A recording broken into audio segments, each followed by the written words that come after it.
Magandang umaga sa inyong lahat, mga magulang. Ang free check-up na ito ay sa kabutihang palad ng Federation of Indian Chambers of Commerce in the Philippines at sa office po ni Congressman Roy Logoles. So, sa umagang ito ay bibigyan po tayo ng kung ano mga panuntunan ng ating check-up na ito. Ito po ang ating butihing Congressman Roy Logoles. Thank you very much sa ating Principal, Jerry Lumaban. Magandang umaga sa inyong lahat, sa mga bata at mga magulang. Unang-una tayo magpasalamat sa Federation of Indian Chamber of Commerce, Philippines. Nandito sila, mamaya darating ang kanilang presidente, si Mr. Ram Citaldas, on the way na traffic lang sa superhighway. Ito ay programa nila.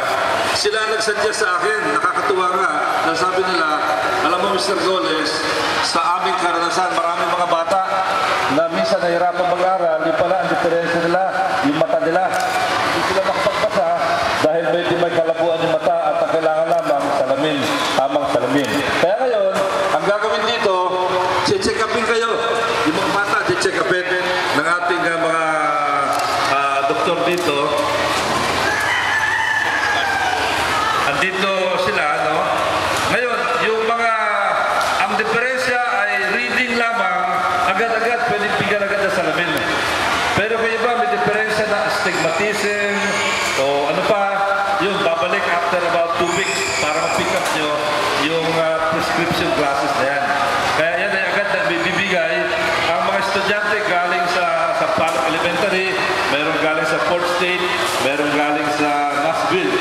Kaya ito po ay isang programa na ipinagpapatuloy natin ang inyong Congressman Roy Logoles kasama si Konsehal Rico Goles at may nagpapasalamat kay Jerry Lumaban, ang ating principal, sapagkat siya ang nag-host nitong ating palatuntunan ito. So yun lang, maraming salamat at sisimulan na natin yung ating check-up. Basta okay na kayo dyan, relax na kayo dyan. Thank you very much.